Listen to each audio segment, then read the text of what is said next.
Two other ones are young, so I guess They're like $3. Oh, I buy now from my son. Yeah, because no, they go. Yeah.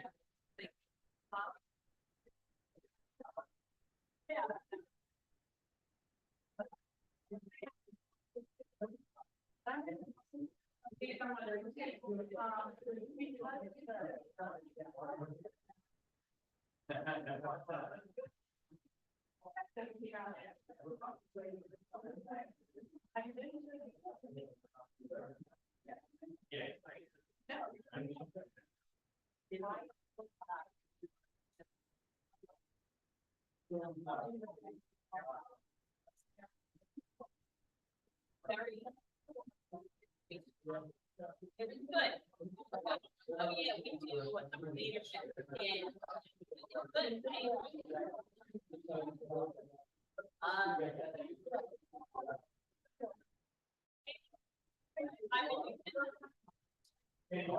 Oh, thanks.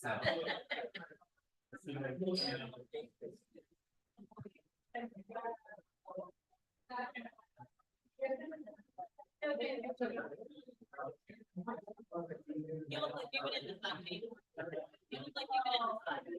I've been Oh, I don't have. it's probably actually, but it's actually probably good. Yeah. But now. Yeah.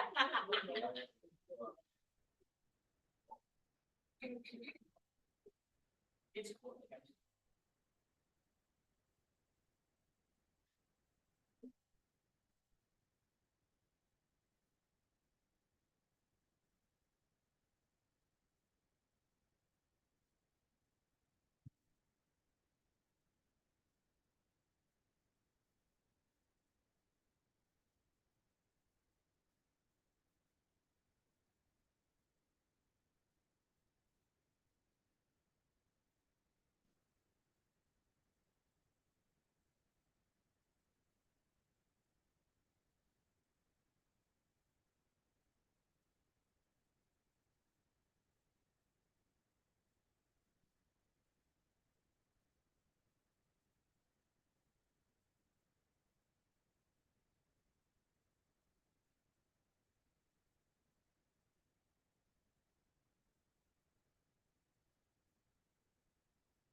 All right, good evening.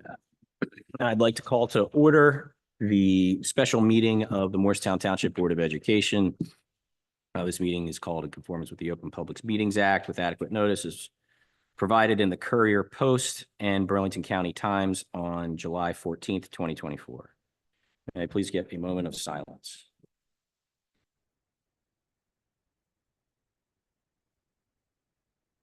Please rise for the pledge. Pledge allegiance to the flag of the United States of America and to the republic for which it stands, one nation, under God, indivisible, with liberty and justice for all. Would you take a roll call, please, James? Ms. Arcara Burns, Present. Mrs. Barnes, Mrs. Fowles Macaluso, Dr. Myatt, Mrs. Miller, Mrs. Morano, Here. Mr. Weeks, Present. Mrs. McCopolis, Here. Mr. Villanueva. Here. Thank you. Thank you, James. And good evening, everyone. Thank you for coming to our special meeting. Before we get going, I just wanted to acknowledge the passing of Dr. Lisa Karengia earlier this month.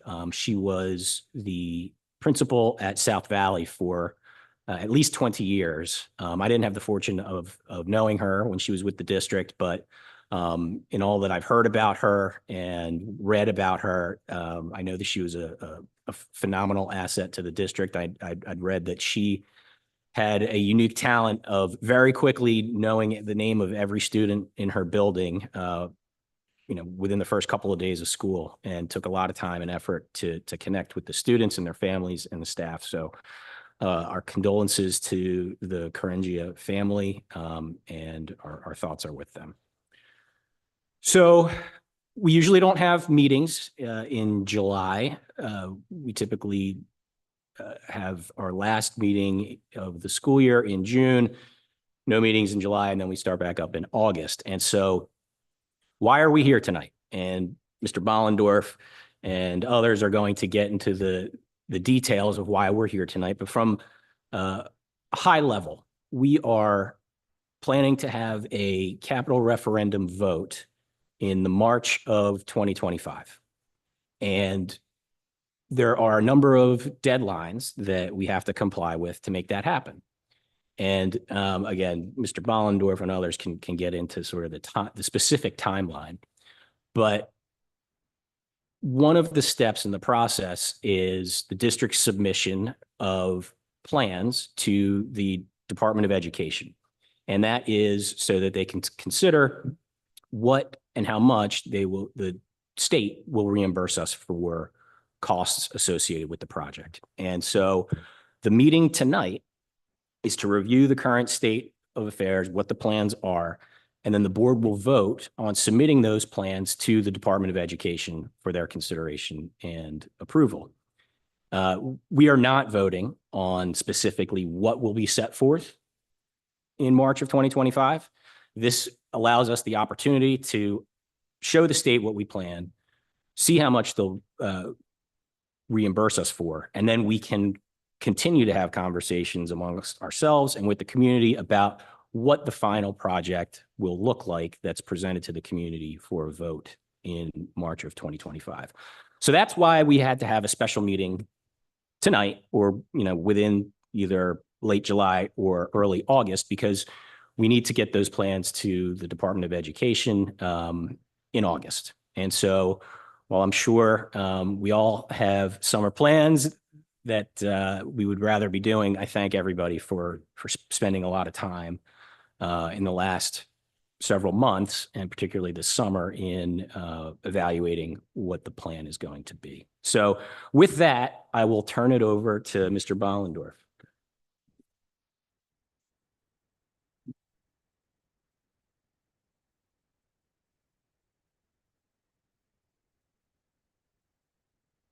I don't know if you're going to put this back on there, George. I tend to meander around a little bit. First, let me apologize for our appearance. The camp is actually using this facility, so they had to make room for us tonight. And as Mark pointed out, make it very clear, tonight's meeting is really as a result of a timeline that we have in order to be able to get this to the taxpayers for a vote in March of 2025. So tonight was the last opportunity for us to be able to do that, to make a submission in early August to the state. Tonight, you're going to see a presentation from our architectural firm, VVHD, mainly from George Duthie and his associates, Patrick Downey and Stephen Schreier. They'll be presenting the actual application. And I want to really emphasize that word in terms of what it is that we're doing. Mark did, but we are not voting on a referendum here tonight. We're voting on an application to the state to determine what monies, how much will be funded in terms of the projects that we're putting out.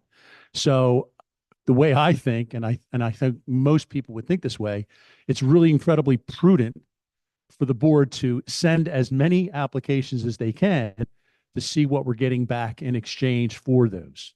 So making specific decisions on what we will or will not actually put forward in terms of a referendum are very much going to be tied to how much money we're going to get back in terms of reimbursement from the state for doing those projects, plus prioritizing in terms of needs, wants, and other things that are going to, I believe, set this district up for an incredibly strong future. You're going to see a lot of things in this tonight that perhaps you haven't been heard about or talked about, and you're going to see a presentation that really is in the neighborhood of north of a little over $100 million in terms of what it is that we're trying to accomplish in the district. So there'll be a lot to consider. So let me talk a little bit about the timeline, because I think that that's important. Mark touched on it, but I want to emphasize it because part of what you're wondering is how will we get input? How will we be able to ask questions, know what's going on, give our input in terms of what things are happening?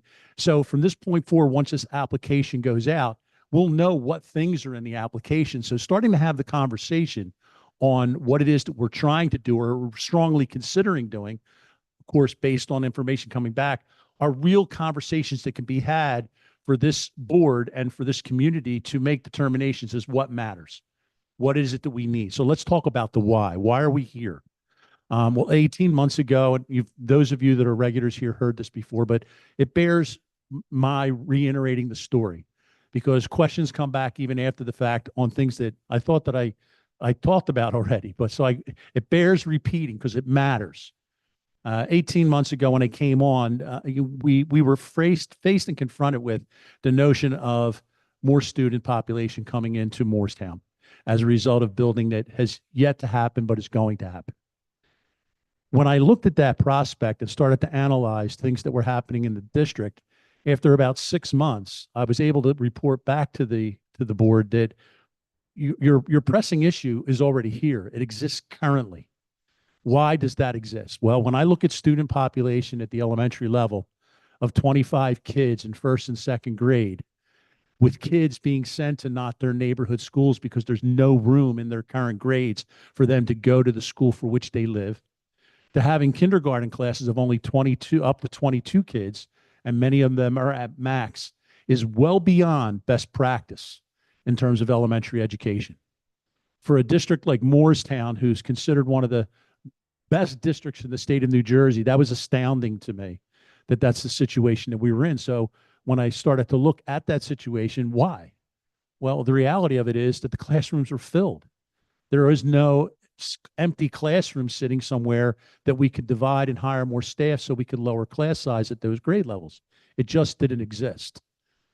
So what was the other anomaly that I came upon that completely floored me was that we only offered half-day kindergarten in Morristown.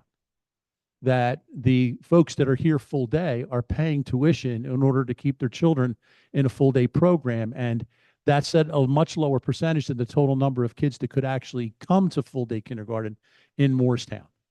So we have a percentage of kids who are either only coming to school for half a day or going to a private school and paying exorbitant amounts of money, or perhaps because it's not mandatory, not coming to kindergarten at all. Offering a full day tuition-free kindergarten program is, I think, paramount to the educational process that we provide. And more importantly, you're one of about 8 districts in the entire state of New Jersey that does not offer full day tuition-free kindergarten.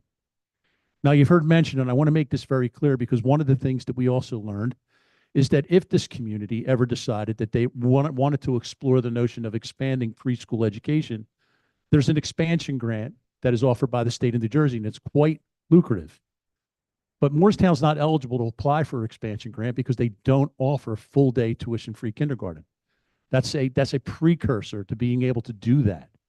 So when we talk about the need to do this, how do we accomplish? Well, we need space. There's no room to do the things and correct the problems that currently exist.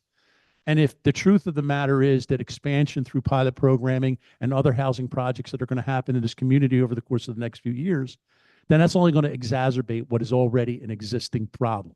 It only gets worse. And now you're talking about class sizes that are going to be north of 25 in your elementary level, north of 22 in kindergarten.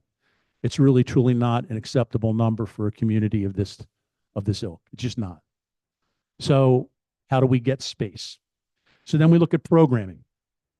I was also kind of surprised to see that we are offering a combined elementary and middle school program at the UES that combines both 4th, 5th for elementary and then 6th graders in middle school in one building, running a bilateral program of 2 different schedules, both in a teaming model for 6th graders and an elementary model. And it's difficult to manage to make work properly. It's really not effective. It's not best practice. Middle schools are typically 6th, 7th, and 8th grade, and they are combined and work together in houses as a teaming model. So when I look at that programmatically, I'm like, what it is that we need to do? And then find out that back in 2019, a referendum was floated with an expansion idea at the middle school to accommodate a move of sixth graders to the middle level and third graders up into the middle school. And that was the essence of the plan. I agree with that concept. I believe that's the solution. But as I look back, I think it was really critical that a wing be built in such a way that it contained an entire sixth grade, which is going to be at a minimum 12 classrooms. The plan prior to this only afforded 8. So how I think they were planning on squeezing those other bodies in was by dividing a space like this. This was part of the plan, that this instructional media center would be subdivided to create additional classrooms as well as other places in the building. Not optimal. You're going to put another 300 kids in the building and you're going to make the instructional media center smaller. That doesn't make a lot of sense to me. So a development of a plan that can house an entire sixth grade coming to the middle level so that third grade can move to what is now called the UES, and that alarm bells go off. We're going to move our babies to the UES. So I think it's really important in the messaging that we continue to send, and I'll continue to put out there. It won't be the UES. It's going to be a reimagined elementary school for third, fourth, and fifth graders. Tonight, you'll hear about designs that are going to happen within the building, new playgrounds, creating an atmosphere that is welcoming, warm, and inviting, and is, in fact, in its entirety, programmatically, an elementary school, a fourth elementary school in Moorestown that allows for creation of about 4 classrooms in each of your 3 existing elementary schools. That gives us the space that we need to go to full day kindergarten. That gives us the space we need to start concentrating on reducing class sizes in first and second grade. And you'll create a K through 2 model for your 3 elementaries, a 3 to 5 elementary at whatever we will call it, the UES, a true middle school here at WAMS for 6th, 7th, and 8th grade, and then the high school, where there'll be additional enhancements, which you'll hear tonight. The question is, does this all focus on elementary? But it does not.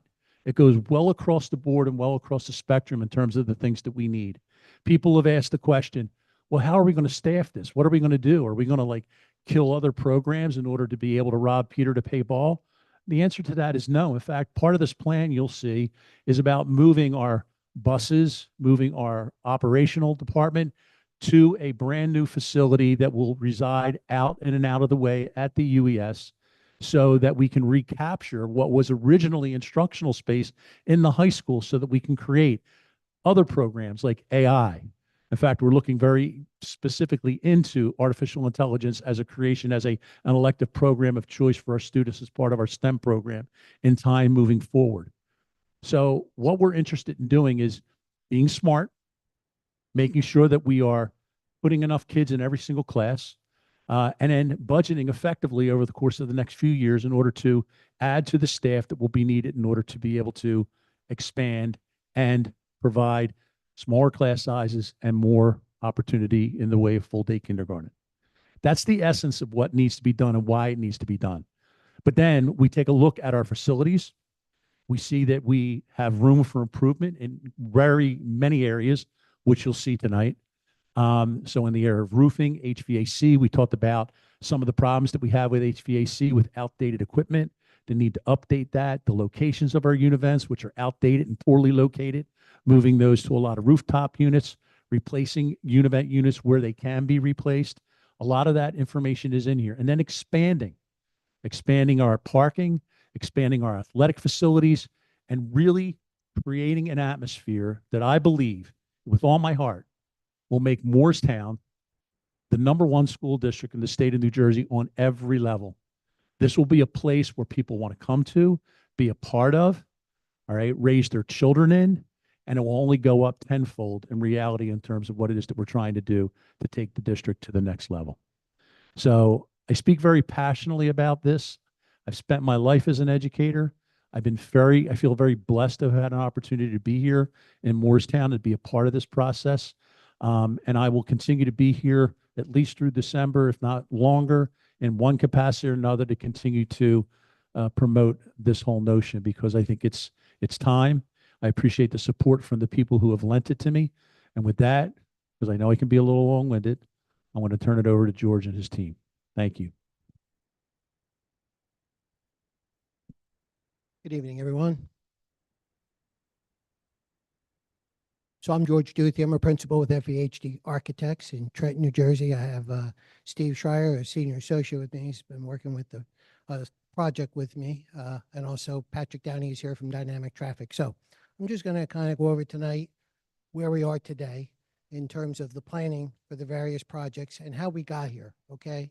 And the ongoing process. And I'm going to talk about costs, and I'm going to talk about timeline as well. So, as your superintendent discussed, what is being proposed and why. And we're going to talk a little bit more about that. And we're going to talk about project categories and the priorities that have been established and kind of the methodology behind what we did. And again, that same due diligence process, I'm going to talk about that as well. What are the improvements that are proposed at each school? And these are the projects that are going to find their way into the applications that are be submitted to the Department of Education, just so we can be prepared for what the ultimate form of that referendum is going to look like. And that vote will take place next March, March 11th, 2025. There is a process with the State Department of Education and approvals that are needed and things that have to be done with the county and so forth. So that being said, we'll talk about the timeline. We'll talk about categories, okay? So what's being proposed? We're going to address traffic and parking issues, particularly at the high school, middle school campus. Class sizes, previously mentioned. We're going to show you ideas about that, tuition-free full-day K.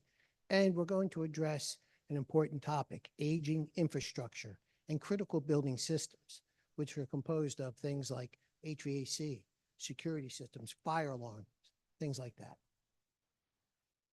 What is the financial strategy? Well, these projects, many of them, are eligible projects. That means they're eligible for state support. They're eligible for the Department of Education to contribute.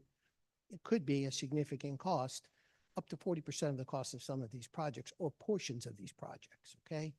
We're going to leverage favorable timing with debt that will be rolling off. The school district has current bond issue that will be rolling off within a favorable window for this project as well. We're going to choose appropriate options for projects that don't fit in the annual budget. These projects are too costly to do within the school district's budget, okay? There are a lot of restrictions on budgets and what schools can and cannot put into their budgets, right? And we're going to get upfront funding. So we're going to know how much money we're going to have to be able to do these projects when they get approved by the state and the referendum is voted upon. So let's talk about the high school category, spaces for students, the things that directly affect students. All of these projects affect students, they're all for students, but these are spaces. So what we're going to do, and we're going to talk a little bit more about this, we're going to be relocating the bus depot, we're relocating the fuel tank, and we're going to be relocating that bus service bay at the high school to another location at the upper elementary school, which I'll show you. We're going to, and you're going to see this as a common theme, HVAC and boilers, replace obsolete equipment, more energy efficient boilers, more energy efficient HVAC equipment, safety and security. At the high school, replace the fire alarm system. It is beyond its useful life. As it gets older, it gets harder to service, more expensive to service. Parking and traffic flow improvements, again, relocation of the bus depot, and addressing aging infrastructure. Now, at the high school, we're also going to be doing some renovations to critical spaces such as the cafeteria and some of the other areas, but focusing on the cafeteria and food service at the high school, okay? We'll also be, when we move the buses from the bus bay, service bay, we're going to be working on that block of the school as well for technology, okay? And other purposes to be determined. So this is the current drop-off situation. We were aided in, again, this due diligence process by Dynamic Traffic with Patrick and his staff, who have taken a look at the traffic flow and the parking and pedestrians and bicycles at this campus and is prepared to make recommendations. Still working through some of those, but this shows you kind of what's going on right now. For those of you who have encountered this situation, I think we can all agree it's not ideal, and there are some good ideas for how that's going to be addressed. Moving the bus depot, adding additional parking. particularly adding parking for students at that campus, okay? So we can get those students off of the streets where they're parked now and get them onto the campus in one area of the campus where they can park. Modifying driveways, better isolation of bus traffic and drop-off traffic, and pedestrians and bicycles as well. And also continually working with dynamic traffic. We're continuing working on the improvements to the traffic flow, all right? So here's basically the plan, and it's hard to see, I know, and that's okay because there's a lot more information coming later on. This is just a very broad brush look at what we're doing. But you can see just from the number of white boxes, there's a lot of places on the campus that are going to be touched by this project, okay? And that includes parking. And it includes, of course, the additions on the middle school, which we're going to talk about, and athletic fields, and storm drainage improvements, and potential county highway improvements as well. So there are a multitude of projects. Stadium improvements also are contemplated here. And also the tennis courts are going to be refurbished, okay? So here's a site plan, really just kind of focuses on just the area around the high school. This is just sort of a blow up of what you just saw, the things discussed earlier. And the areas that are highlighted are the areas of impact. Of note, in the lower left-hand part of the screen, right there, the buses are being relocated to Upper Elementary School, and that is going to free up that area for additional parking, as well as the creation of a potential area for drop-off and pickup that are going to be changed at both the middle school and the high school. And again, this is just a middle school blow-up plan, and you can see here 2 additions being planned, 2-story middle school wing and a gymnasium, a full-size gymnasium addition. We're going to talk a little bit more about that. Also a reconfiguration, again, of parkway, of parking and driveways. So here's the high school, and these are the proposed renovation areas in blue. And as you can see, we're touching upon the area again where the bus bay is, right in there. We're doing a technology core here. We're going to be increasing STEM, potential future programming as well. There's going to be renovations made to the Eisenberg gym. And then, of course, we have our cafeteria and kitchen, and we're going to be making improvements to those spaces as well. So what's going on at the middle school? As I said, a 2-story, 6th grade wing, a full-size gym addition with full-size basketball and bleachers, and the ability to use that gym facility after hours, separated from the rest of the building with its own toilet rooms and everything else, a separate entrance. Renovations to create more instructional spaces and CST and counseling, because we're bringing 6th grade over, we're going to need more offices for student support. We're also going to add some additional main office conference spaces. We're going to also update the PE spaces as well. HVAC and boilers, there again, you see those projects once more. Safety and security, here we're going to be replacing the PA clock messaging system and the fire alarm system.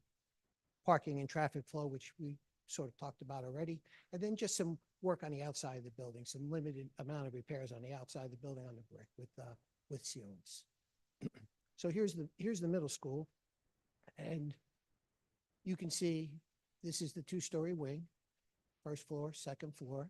This will have 12 classrooms and other spaces as well, connected to the building in 3 different locations. So you're going to have a nice wraparound circulation and a way for those 6th graders to get to the other 4 spaces within the building more efficiently. And then, of course, we're going to have on the other end a new gym nestled right in here, full-size gym. But we're going to, more importantly, renovate this entire PE area. And we're going to kind of integrate that and make it better circulation, bring those spaces together, make them more efficient, okay? And kind of make that a large PE space, combination of spaces, right? As well as other renovations, again, for technology and things like that right in these rooms here. So just opening up more space, okay? We're going to also, there's your office renovations and your CST renovations as well right there, okay? So that's the high school and middle school. George C. Baker Elementary School, again, here we have spaces for students. And these projects are the support of full-day kindergarten and creating some additional, what we call flex classrooms to handle those bubbles and those extra students for those class sizes in each of the elementary schools. controls for new HVAC to improve efficiency and the temperature controls of the building, ventilation and so forth. Safety and security here again, PA clock system, fire alarm system. We're also going to be doing at each of the elementary schools a little bit of work at the about $500,000 at each school. Fencing, drainage. We're going to put some gates in. We're going to improve some of the perimeter security around the playgrounds and some miscellaneous playground improvements as well. There's some areas of drainage that are going to be addressed. There's sort of little different things going on at each school, but that'll be covered in the referendum as well. We're also, where we need to, roofs that need to be replaced. We're going to do partial roof replacement here at Baker, also masonry work and window sills. Okay. So here at George Baker, we're going to be moving third grade, right? So that frees up space. And this just kind of shows you where the existing pre-K and kindergarten rooms are located and potentially additional space you can see there in the blue as well. Okay. So that's George Baker. Here's Mary Roberts. Same with the pre-K space and additional classrooms, HVAC and boilers, controls. Some obsolete HVAC equipment is going to be replaced. At Baker, we're doing an HVAC project right now. We're working on a lot of the HVAC equipment at Baker in a current project that's getting ready to go to bid. Fire alarm system, and again, those same kind of site and playground improvements, similar to what's being done at Baker, and partial roof replacement again, and other masonry work at Roberts. So here's at Roberts, the plan, again in blue, the area that's impacted by the remodeling that's being done, and again, the relocation of third grade. Still working on some of those programmatic things. South Valley, you see it again, the kindergarten and pre-K space, adding bathrooms where appropriate. Kindergartens and pre-Ks are supposed to have, bathrooms for the kids, barrier-free accessible bathrooms. We're going to be putting those in as well. We're going to be at South Valley, the area near the cafeteria. We're going to be closing the cafeteria off. Right now, you walk right into the cafeteria from the hallway. We're going to create a wall and doors to secure the cafeteria so that in the event of a lockdown or other emergency, kids are safe in there. We want to take the space that used to be the stage behind the cafeteria and convert that into small group instruction rooms. Again, creating space for the kids, right? HVAC and boilers, again, safety and security with PA clocks, fire alarm system, closing up the walls. And again, there's those site improvements as well. And here we're going to be doing, again, some masonry restoration and sealant repairs. So that's South Valley. And here's a diagram of what those renovation areas are going to look like. Upper elementary school. Of course, this is where we will be moving third grade, creating a third grade wing, which I'm going to show you, which is going to have an elementary school atmosphere. In fact, we've got money set aside in the referendum to kind of make that school more like an elementary school with furniture and finishes and doorways and various other design elements, kind of make that school more like an elementary school. HVAC and boilers, same type of projects, safety and security, PA clock messaging, fire alarm, fencing, drainage, playground improvements, and so forth. And again, there's that joint sealant work on the outside of the building. Okay, so upper elementary school, just to show you where the bus compound is going here. Okay, so this will be tucked kind of in the back of the site, and it will house the district's buses. There'll be a little bus garage right there. It will have its pathway for buses to come in and out. There'll be driveway improvements being made right here. Okay, so we're still going to maintain the drop-offs and maintain the drop-offs in the front of the building and all of the traffic flow that you see here. That's the preliminary plan for the upper elementary school. The big thing here is the relocation of the bus depot to the upper elementary school to free up the space at the high school campus. And then here's the upper elementary school. This is the proposal for the third grade classroom wing. You can see those there, okay? So, how much is it all going to cost? The projects are broken down into the categories that we discussed. And so the first category is space for students. That includes the building additions that you saw at the middle school, the renovations to upgrade the elementary schools and the middle school, classroom modifications, and it also includes athletic fields, okay? It includes those spaces, part of athletics, part of PE, around the around the middle school and the high school, okay? So it includes those synthetic turf fields, okay? Second category, and you can see it's about 71, by far, of course, the largest number, but again, it includes the fields and all that site work.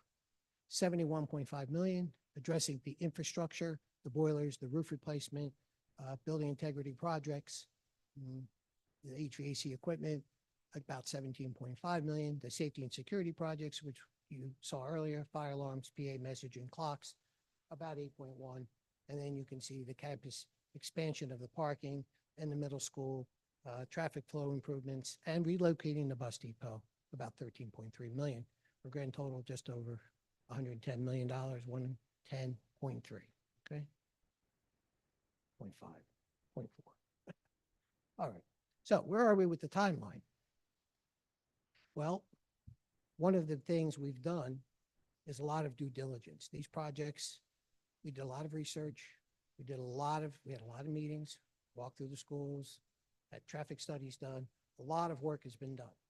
We've been here about 6 months. A tremendous amount of work has been done. So we are finished with that portion to develop the scope. We've organized and compiled the data. We are now getting ready to submit for state approval to the Department of Education. So we're going to submit those applications, but the state can start that review process, okay? There will be a community engagement process. There's going to be a lot more information that's going to be shared, and we'll be continuing that up through the referendum date in March, okay? The vote again will be on March 11th. We expect to know from the state of New Jersey how much money we're going to get from the state in terms of their share of the cost by the end of 2024, hopefully sooner. And then we'll start design, I should say, not construction. We'll start design. As soon as that referendum passes, we're going to get started on the design of these projects. Okay, thank you.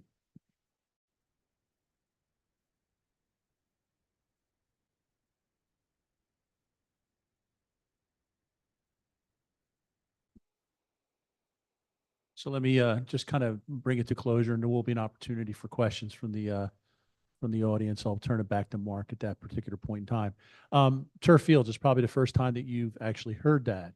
So one of the things that we've learned through working with the architectural firm is that the state really is funding in a very unique way the addition of turf fields, because the majority of that cost comes with drainage. And covering drainage to a large extent is a big part of what the state will cover.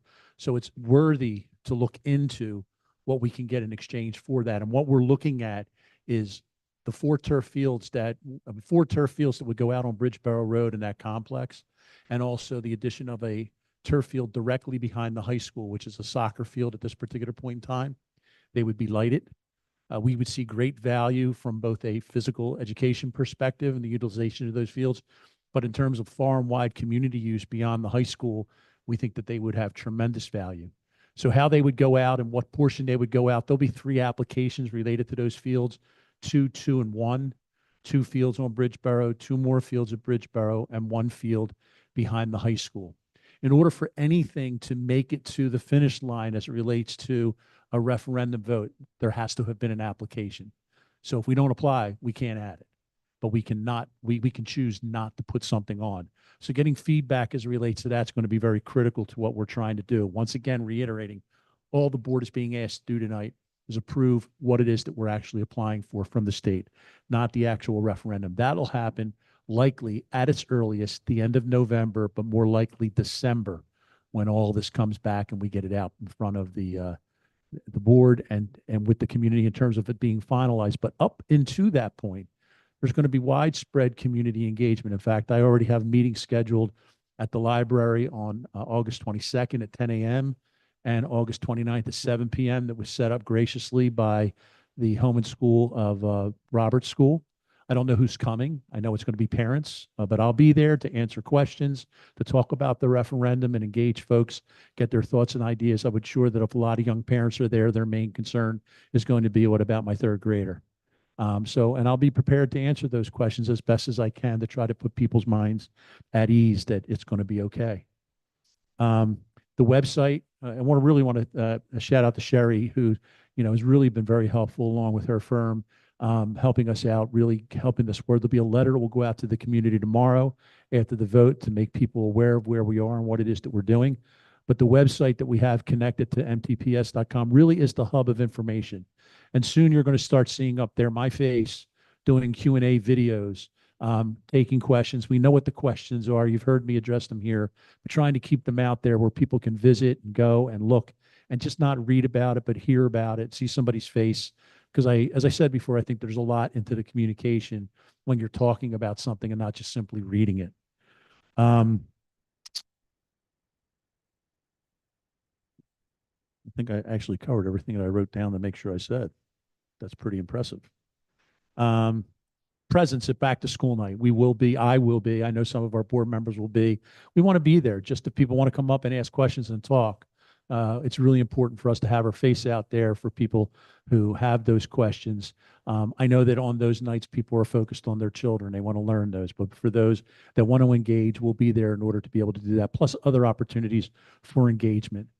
For those of you that have come up to me after these meetings and have been so supportive, I hope that, we can count on you to spread the word, get the word out there, but most importantly, make sure folks in the community know that we're accessible, we're available. Pick up a phone, send an email. I'll meet, I'll have coffee, I'll do whatever it is to do that. And I know our board feels the same way in terms of championing what it is that we're trying to accomplish here to take, Morristown to the next level. So as always, we welcome your feedback, we welcome your input, we welcome your ideas, and appreciate you all coming out on a July 31st evening. And happy middle of the summer to all. And with that, I'll turn it back to our board president, Mr. Villanueva. Thank you, Joe. We good? Thank you, Joe. And George and your team, thank you for the presentation. This has been a long time in the works.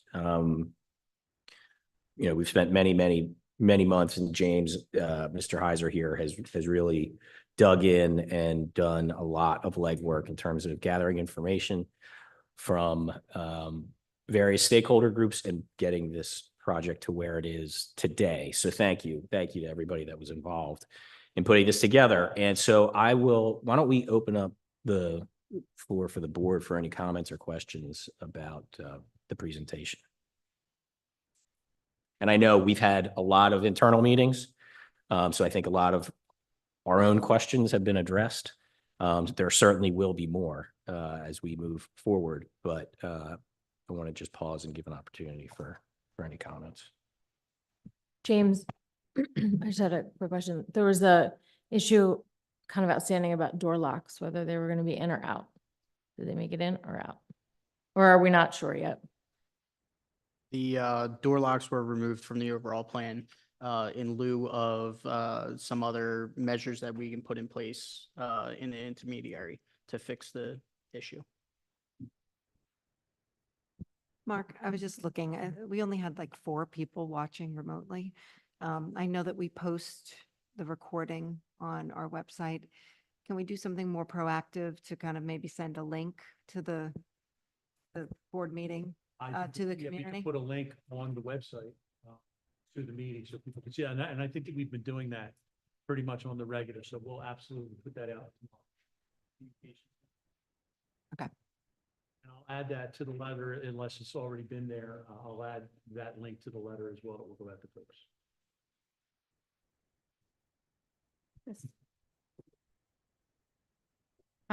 Just roughly, my rough math. So basically about 65% of the total referendum that's being submitted is around space and for the students. And I know that everything that we're doing really impacts the learning environment. So I think that it's just good to call out that the actual space where kids are doing the learning is really the bulk of this. And I do just want to also say that 110 million, it's not easy to go out and ask for money, obviously. The capital referendum is above and beyond the operating, but when we get the information back from the state, that number will be lower, correct? I just want to make sure that that's clear, that that's what we're going out with, but we will be getting information back from the state about what they will fund. I just wanna That is clarify. correct. What we are ultimately submitting is the project applications to the state. From there, we will get preliminary eligibility cost letters that will tell us what the state will fund on every one of those applications. And then the board, there will be various meetings throughout the fall to discuss, limiting down that number from there based off of those applications. Thank you.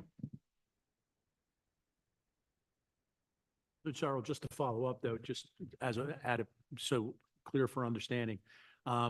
So what will come to the taxpayer in the community will be the number less the payment, the money that we receive from the state. So that'll be our local share. Whatever that local share will be what if impacts the taxpayer in this community. And as James has iterated before, and I want to just reiterate now, that, we have a lot of debt coming off the books in 2029. So structuring the loan cycle and the implementation of projects are going to allow us to minimize as much as possible that additional burden. So we're kind of in a timing wise, we're in a fortunate place as a result of that. That explanation is very helpful. Thank you, Joe and James.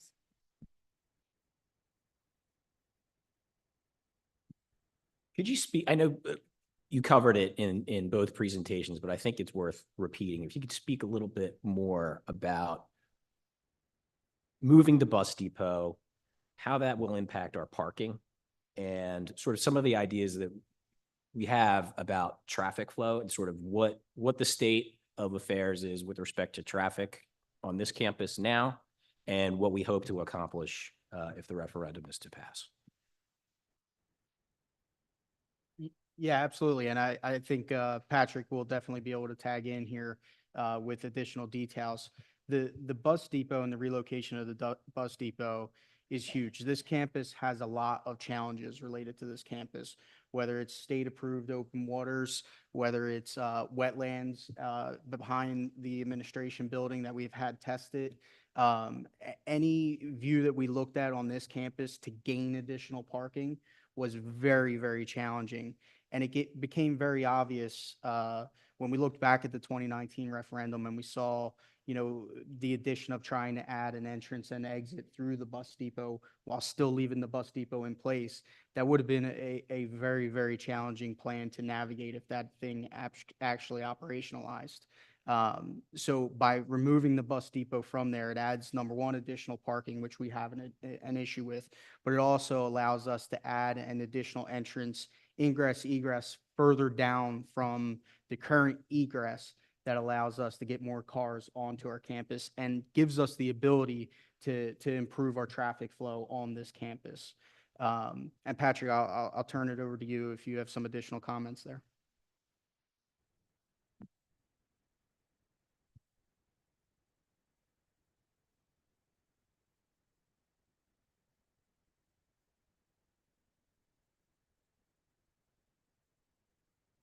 There we go.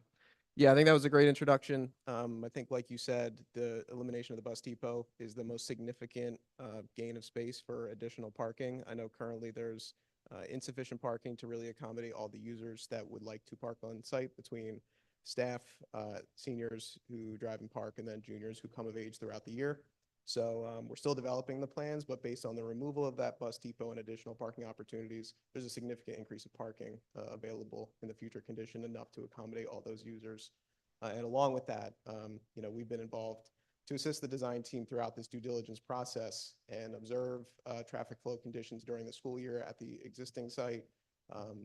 Look at the proposed design plans and make recommendations for how it could be maximized, with some key factors being helping bring the traffic activity associated with the schools more on site off of the public roadways, increase parking, minimize interaction between student drivers, buses, and parents, really make a better situation than what it is today and leave it better than we found it.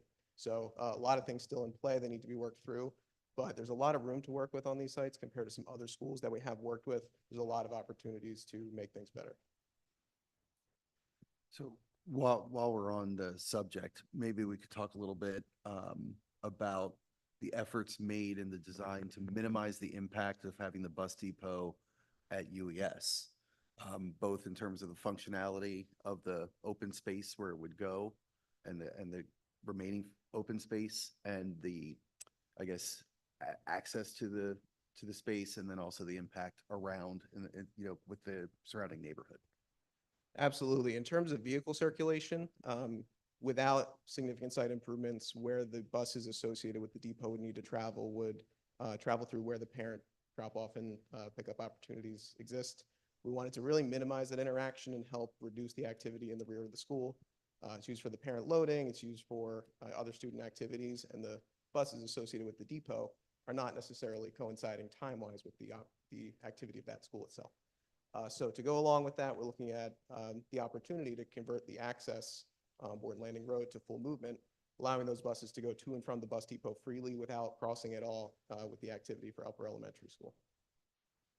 And in terms of minimizing some of the impacts, with the surrounding community, the bus depot would be fenced in, which obviously is increasing its security.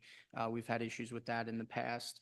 Any lighting would be looked at through putting deflectors to make sure the light is down and it's not spread out and washed throughout the campus. We looked at certain designs of how students, if they're utilizing the bike path behind UES, how we would be able to have a good line of sight on them, utilizing camera systems, utilizing points, and relocating the current bike path to be more in front of where the bus depot actually would be positioned up against the athletic field. Also, planting mature evergreen trees to provide additional coverage and additional shade to the neighbors behind. And obviously, the noise that would go on the bus depot, the actual pole barn that would be built is not against the bike path. It's closer to UES and further from the surrounding community. Okay. Thanks. Thanks you both.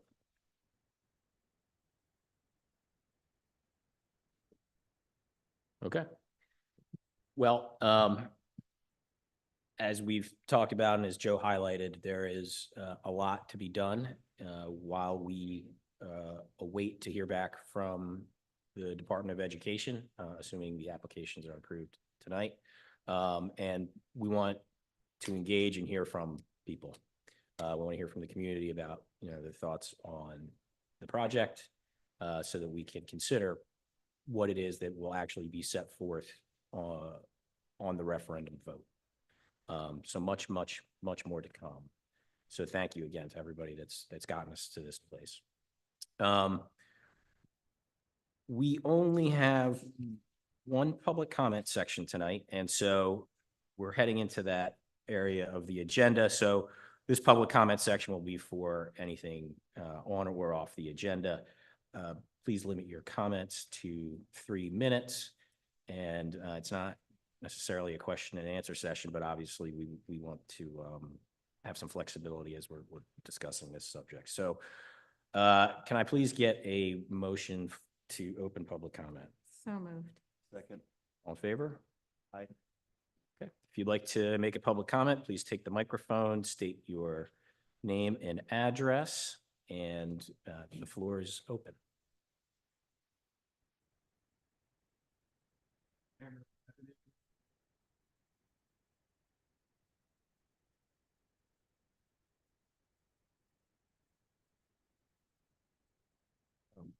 Thank you. Cameron Ravenue, 161 Pheasant Fields Lane. It's hard to imagine how much work has gone into this thus far, and I imagine there's a lot more to go. So I'd like to start off by thanking everyone for all your hard work. So this is going to be a larger facility. And it's going to have a larger staff. So how much are you anticipating the operating budget to increase with this change?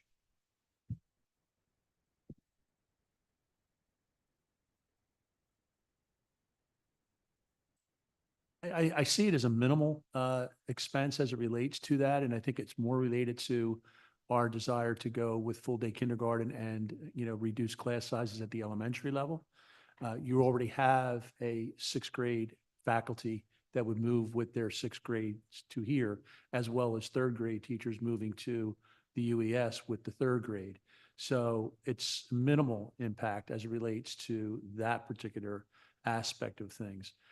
We would have to take stock of whether or not any other additional positions may need to be created in order to help to support the students. But there will be some staffing impact, but I don't see it as a major impact. And I think it's going to be the board's responsibility as well as the administration's to budget that in over time as they move forward to be able to accommodate and provide for the students as needed. And I want to be polite, but that doesn't make any sense to me. Okay. You increase the plant size, there's going to be increases in expenses in terms of maintaining the plant. I understand that it's going to be more modern, but you're increasing you want smaller class sizes, and this isn't a criticism. No, I understand. I just want to understand this. I mean, you're very knowledgeable. So you're going to have more classrooms, reduce class sizes. You're going to need more teachers, and you're going to need, a larger staff to maintain the facility. There has to be you're going to have more electricity. Maybe that's going to be mitigated by more modern equipment, more water, more landscaping personnel. The cost is going to increase. I mean, what is that going to be? I mean, I think that's something that you should be looking at. Well, I think that, again, to answer your question, there's no specific answer to your question because there's other things that will also mitigate some existing cost. As an example, the amount of money and time as it relates to maintenance, fertilization, everything else that we put into the maintenance of grass fields, for example, would evaporate with the introduction of artificial turf. So you would realize a savings in some areas where you may realize additional expense. I don't know that I agree with you in terms of landscaping because quite frankly, when we put this wing on, we're going to be taking up ground that already needs to be maintained that no longer be maintained. Interior, we have a third-party vendor, so obviously we'd have to contract them. So I would agree with you that we would probably need an additional custodian to come in at night to be able to clean that part of the building that didn't exist before. So I think there's a lot of balancing that would need to be done. And so at this particular point in time, I think trying to figure out all of those things, I don't believe, my opinion, are cost prohibitive in terms of doing the project. I think that there are things that can be managed and things that can be done through future budgets. I don't see it as a scenario by which we are now unable to fill the classrooms or reduce class sizes because we can't hire the additional support that we need. That's the answer to the question, as best as I can give it to you at this time. If you have larger staff, teaching staff, your costs are going to go up. Naturally. Yeah. Okay. Thank you. Thank you. Hi, Celie Coleman, Morristown, New Jersey. I'm so thankful that you guys had this special meeting and so much information, and like every question that I sort of had in my head, I feel like was answered, save just, I think it was in another slide somewhere else, but the estimated completion time of when, like this goes through in March and we start construction, when it will all be done, I guess. And if that's staged, like this is first, this is second, this move goes first, if that's all worked out yet. But really when this will impact students in the schools as like, okay, third grade's moving to UES, sixth moving to WAMS, if that has a year, date, season. George, if I may, and you can, honestly, I think that the earliest it could happen would be 27, 28, that school year, in terms of opening up the wing and moving kids. Because we're not going to move them mid-year. No, I think with the level of staging and phasing that will have to be done, because while we're doing these projects, right, we have to have swing space, we have to move the kids, and we have to, of course, do it very safely. So we're likely to take I wouldn't say I have to think about it, probably 4 years. I'm gonna also say that, but it'll be in phases. Parts of the projects are gonna get finished.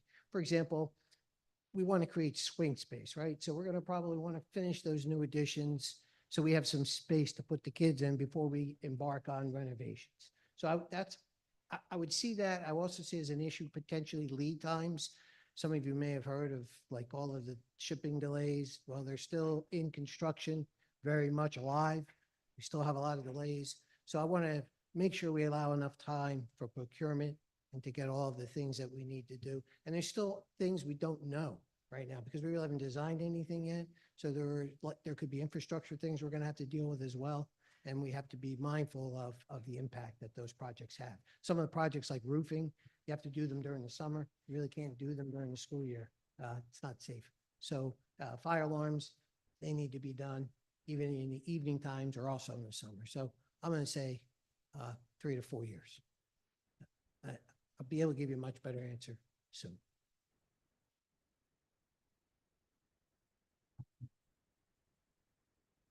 Hey, good evening. Kate Wilson, 2 Split Rock Place. Reiterate what everybody said about thank you for all the work that's gone into this, because yeah, it's obvious you guys have spent hours, days, weeks working on this. I know it's not a Q&A session, but there's 2 questions that I had. I don't know if it's appropriate to answer. When you talk about submitting multiple applications, is it like 4 big buckets? So like right size, security, aging, and parking, or is it underneath each of those headings, like multiple applications? So we might get a yes on the turf because it ties into environmental stuff, but we might get a no on moving the buses. I guess it'd be really interesting to know, how many applications are going to go in, and the state then reviews them all. And the second thing is, I don't know if I can find it. What debt is rolling off our books? Because I keep hearing debt's rolling off the books. So it's the way you sort of, rebuild schools. Is that public knowledge? Is that confidential? Is that something that can be sort of built into the messaging around this whole project? Absolutely. So first question, the way the applications are, the DOE makes you submit your applications and makes you submit everything to them by building. So it's not just 6 applications. We separate out some things that may be lower priority. They might be on a standalone application. So we have some flexibility heading into the fall around those. So the applications are really strategically framed around the work being done in the individual building, but also our prioritization of that work. And then second question, I believe, was about debt service. So we do have debt service that's coming off in 2029. And to go back on kind of what was the last question a little bit, part of strategically placing this over a few years also potentially gives us some flexibility around our debt service, that as you get closer to that date of that debt rolling off of our books and you're bringing on new debt, then you can minimize the tax impact. We're looking at other methods to also minimize that tax impact by potentially going to the state and asking to do what's called a non-conforming debt issuance that allows us to have years 1 and 2 of that debt issuance at a lower cost, with knowledge that in 2029 that debt comes off the books and then this one would ramp back up. Thank you. Very helpful. You're welcome.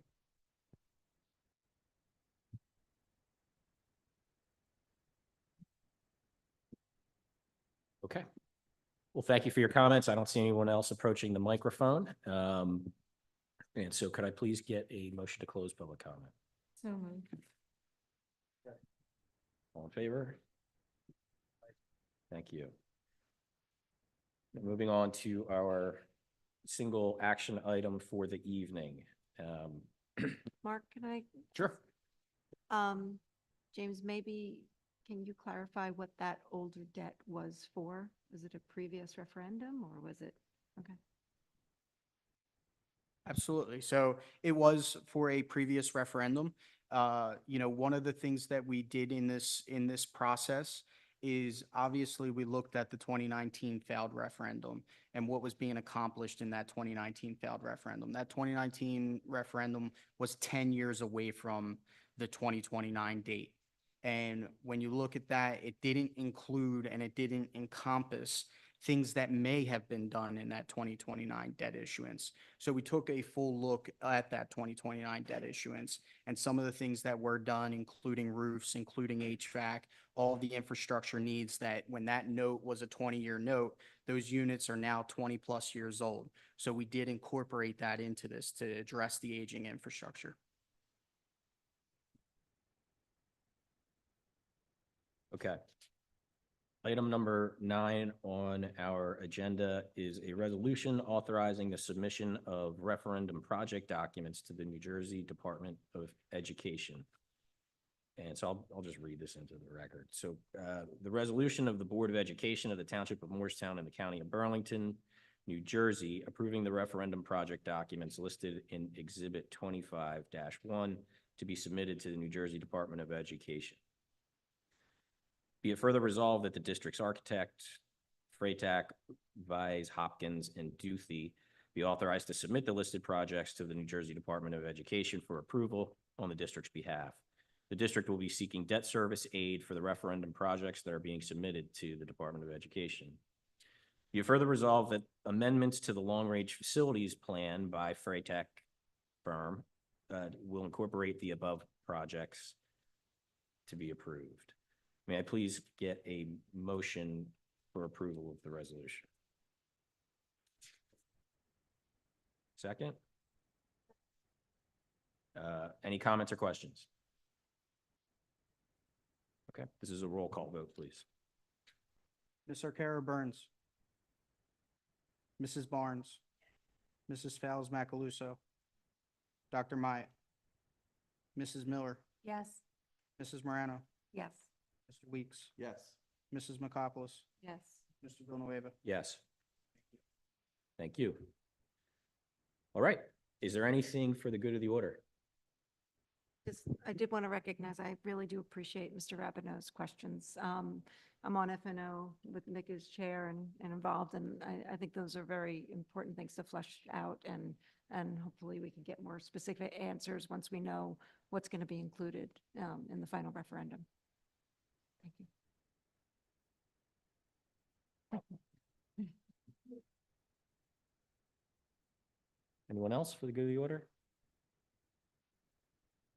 Thank you. Can I please get a motion to adjourn?